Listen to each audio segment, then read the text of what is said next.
17 मार्च सामाजिक विज्ञान का पूरा पेपर। नमस्कार प्यारे बच्चों, स्वागत आप सभी का आपके अपने YouTube चैनल में। अगर आप राजस्थान बोर्ड कक्षा 10th के स्टूडेंट हैं और 17 मार्च सामाजिक विज्ञान सोशल साइंस के पेपर की आप तैयारी कर रहे हैं तो ये वीडियो आप सभी बच्चों के लिए स्पेशल है। और इस वीडियो के अंदर मैं आपको सामाजिक विज्ञान सोशल साइंस का एक ऐसा पेपर देने वाला हूं जो आपके 17 मार्च को आने वाला है। अगर आपने एग्जाम से पहले ये पेपर आपने कंप्लीट तैयार कर लिया तो सामाजिक विज्ञान के पेपर में पूरे 80 मार्क्स हैं वो आप 17 मार्च के पेपर में आराम से ला सकते हैं। तो वीडियो को आपको कंप्लीट देखना है। और वीडियो को शुरू करने से पहले आप सभी बच्चों से मेरी एक रिक्वेस्ट है, यदि अभी तक आपने हमारे चैनल को सब्सक्राइब नहीं किया है तो सब्सक्राइब कर लीजिए और साथ में नोटिफिकेशन बेल को प्रेस कर लीजिए। तो सामाजिक विज्ञान का ये पेपर है जो आपके 17 मार्च को आने वाला है। तो सबसे पहले आप देख सकते हैं यहाँ पर आपको नामांक है, रोल नंबर है, उसका बॉक्स दिया गया है। तो इस बॉक्स में सबसे पहले आपको आपके जो रोल नंबर हैं वो फिल करने हैं। और यहाँ पर आप देख सकते हैं पेपर का कोड आपको दिया गया है। और यहाँ पर माध्यमिक परीक्षा 2025 यानी 2025 का ये पेपर है आपके सेकेंडरी एग्जामिनेशन। और सामाजिक विज्ञान का ये पेपर है, सोशल साइंस का ये पेपर है आपके जो 17 मार्च को होने वाला है। अगर आपने 17 मार्च से पहले ये पूरा पेपर तैयार कर लिया तो सामाजिक विज्ञान के पेपर में आप पूरे 80 मार्क्स हैं वो आराम से ला सकते हैं। तो टाइमिंग है, जो समय है वो आपको 3 घंटे 15 मिनट का दिया गया है। और पूर्णांक है 80 यानी 80 नंबर का ये पेपर आपके होने वाला है। तो सबसे पहले परीक्षार्थियों के लिए जो सामान्य निर्देश हैं, जो इंस्ट्रक्शन है वो आपको दिए गए हैं। तो यहाँ पर सबसे पहले आप पढ़ सकते हैं कि परीक्षार्थी सर्वप्रथम अपने प्रश्न पत्र पर नामांक अनिवार्यतः लिखे। और दूसरा निर्देश आपको दिया गया है कि सभी प्रश्न करने अनिवार्य हैं। और तीसरा निर्देश दिया गया है कि प्रत्येक प्रश्न का उत्तर दी गई उत्तर पुस्तिका में लिखें। और तो टोटल क्वेश्चंस के जो आंसर हैं वो भी आपको साथ में मिलने वाले हैं, यानी पूरा पेपर आपको विद सॉल्यूशन मिलने वाला है। तो वीडियो को कहीं पर भी आपको स्किप नहीं करना है, वीडियो को आपको कंप्लीट देखना है। तो सबसे पहले आप देख सकते हैं, सबसे पहले आपको बहुविकल्पीय प्रश्न दिए गए हैं, वस्तुनिष्ठ प्रश्न आपको दिए गए हैं। और प्रत्येक प्रश्न है वो आपके 1 अंक का है, यानी मल्टीपल चॉइस क्वेश्चंस आपको दिए गए हैं। तो इसमें क्वेश्चन नंबर फर्स्ट है और इसमें क्वेश्चन नंबर फर्स्ट में फर्स्ट क्वेश्चन आपको दिया गया है कि राष्ट्रवाद का प्रारंभ जिस देश में हुआ वह है। तो इसमें 4 ऑप्शन आपको दिए गए हैं।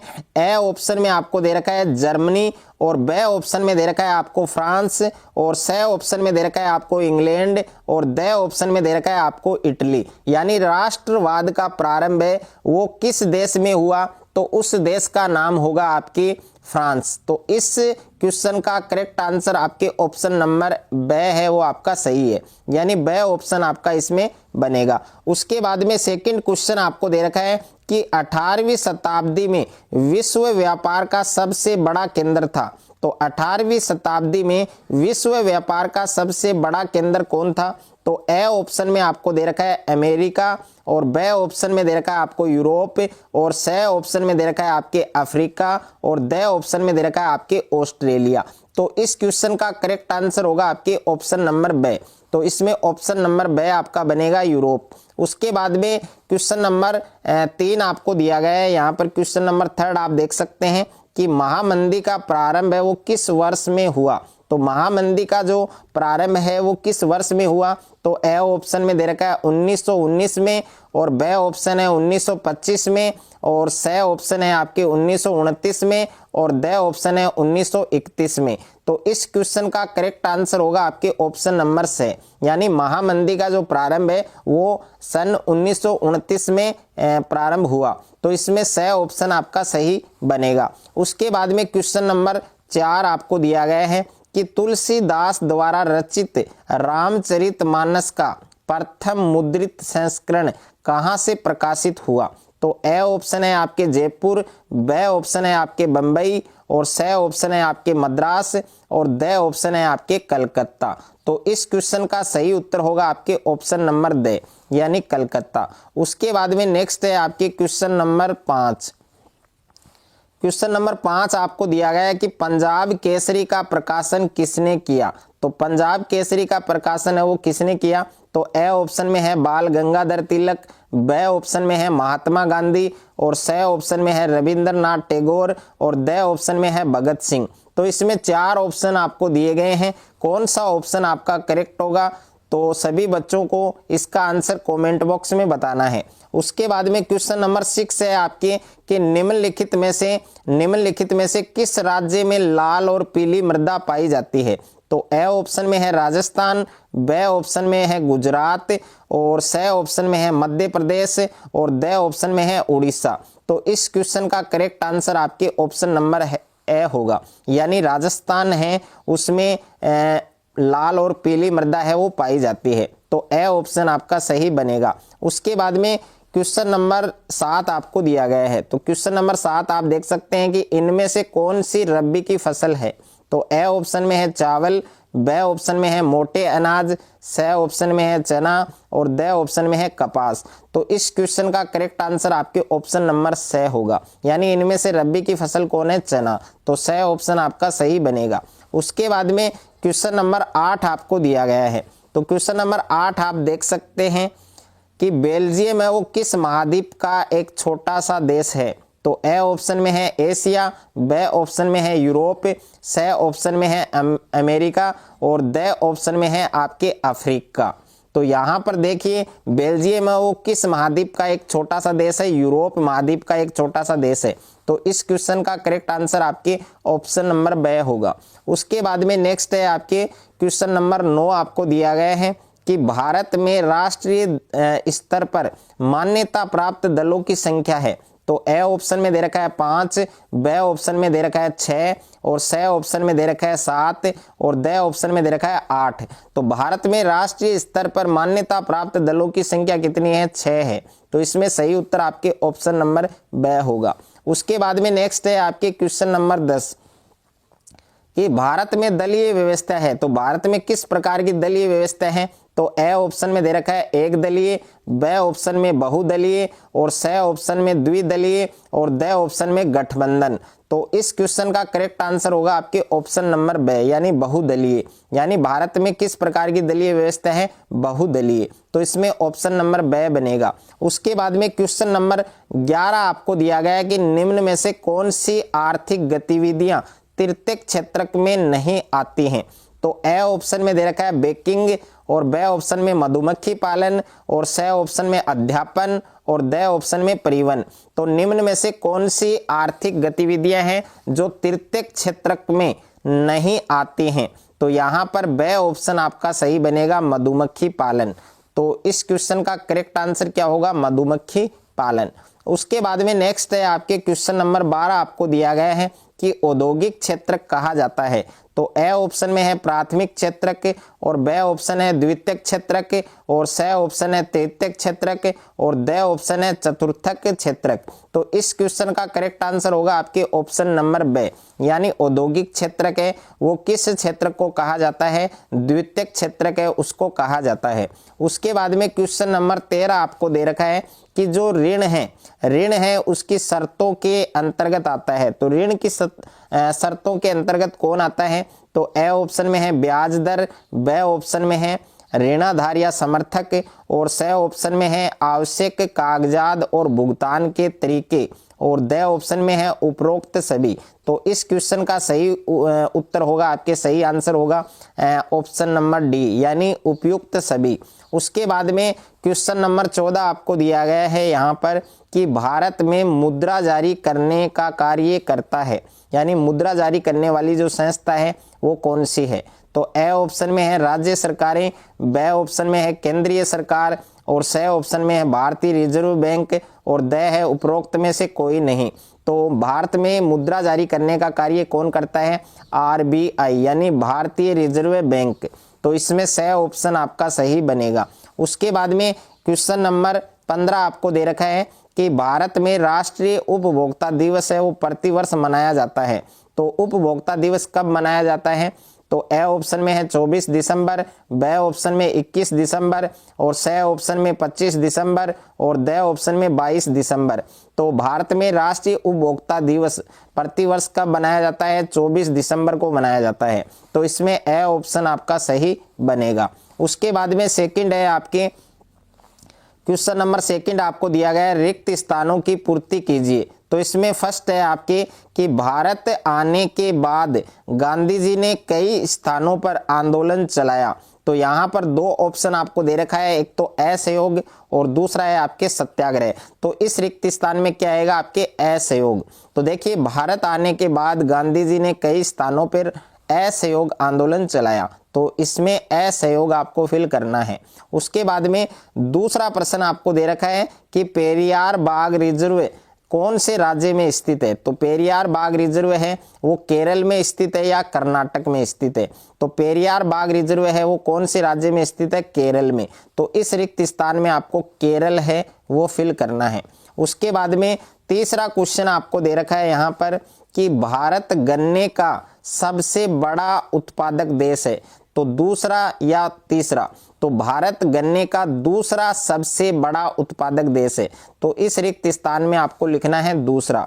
उसके बाद में क्वेश्चन नंबर 4 है आपके कि संविधान ने किसी भी प्रकार के भेदभाव पर रोक लगाई।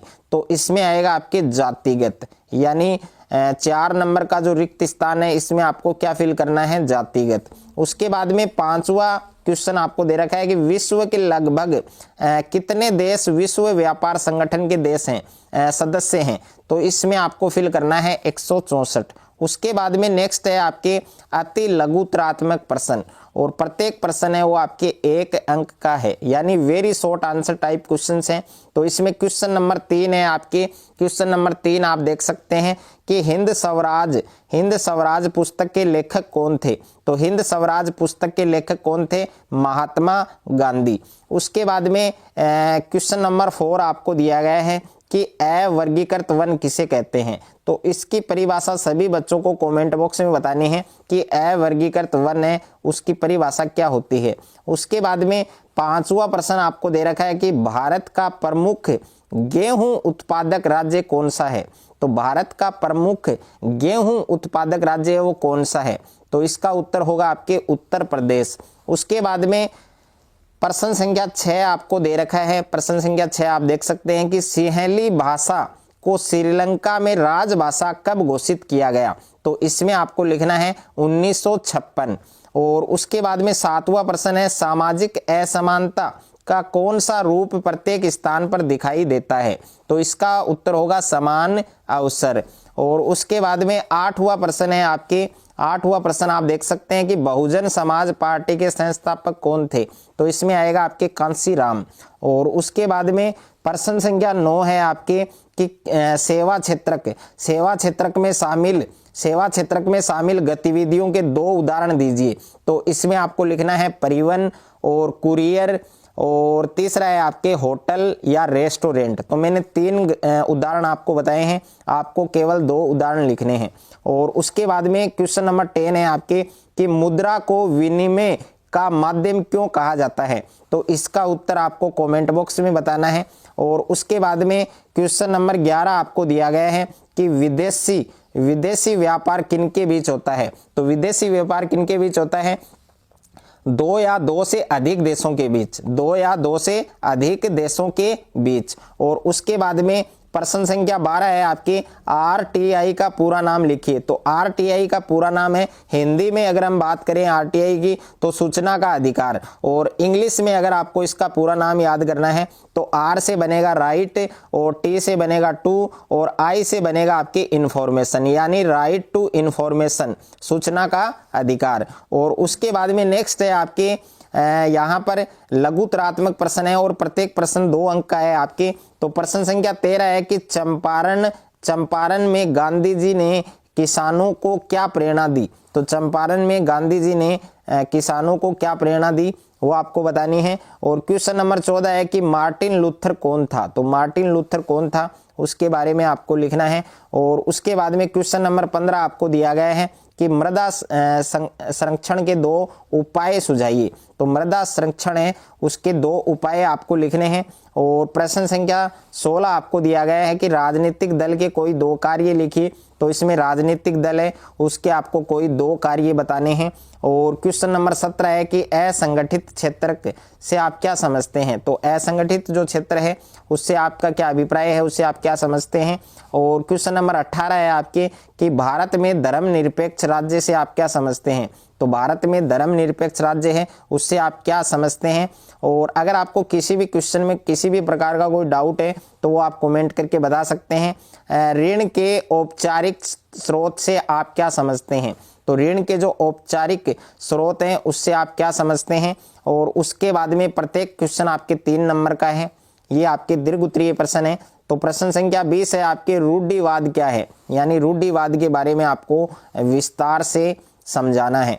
और क्वेश्चन नंबर 21 है आपके बांध क्या है और इसके निर्माण के उद्देश्य बताइए। और क्वेश्चन नंबर 22 है सीमांत सड़कों का महत्व बताइए, यानी जो सीमांत सड़क है उनका आपको महत्व बताना है। और क्वेश्चन नंबर 23 है आपके पारदर्शिता क्या है, इसको समझाइए। और क्वेश्चन नंबर 24 है विभिन्न देशों या राज्यों की तुलना किस आधार पर की जाती है। और उसके बाद में क्वेश्चन नंबर 25 आपको दे रखा है कि वैश्वीकरण से आप क्या समझते हैं। वैश्वीकरण से आप क्या समझते हैं, इसको आपको स्पष्ट करना है। उसके बाद में निम्नात्मक प्रश्न आपको दे रखा है। तो यहाँ पर देखिए प्रश्न संख्या 26 है कि ईस्ट इंडिया कंपनी ने भारतीय बुनकरों से सूती और रेशमी कपड़ों की नियमित आपूर्ति सुनिश्चित करने के लिए क्या किया। और अथवा में प्रश्न दे रखा है आपके कि पहले विश्व युद्ध के समय भारत का औद्योगिक उत्पादन क्यों बढ़ा।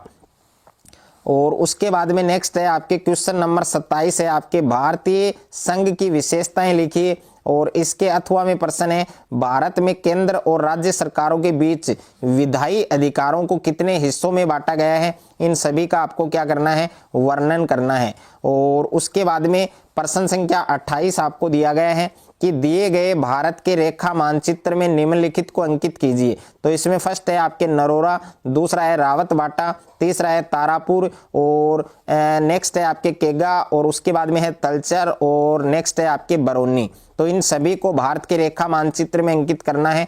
और अथवा में प्रश्न दे रखा है आपके कि दिए गए भारत के रेखा मानचित्र में निम्नलिखित को अंकित कीजिए। तो इसमें फर्स्ट है नोएडा, दूसरा आपके जयपुर है, और उसके बाद में पुणे, और नेक्स्ट है बेंगलुरु और हैदराबाद और गुवाहाटी। इन सभी को भारत के रेखा मानचित्र में आपको अंकित करना है। तो प्यारे बच्चों पूरा पेपर सामाजिक विज्ञान का मैंने इस वीडियो के अंदर आपको बताया है। तो पूरा पेपर आपको अच्छे से तैयार करना है। अगर आपको ये वीडियो अच्छा लगे तो वीडियो को आप ज़्यादा से ज़्यादा शेयर करें, ज़्यादा से ज़्यादा वीडियो को लाइक करें, और चैनल पर आप नए हैं तो चैनल को आप सब्सक्राइब कर लीजिए और साथ में नोटिफिकेशन बेल को प्रेस कर लीजिए।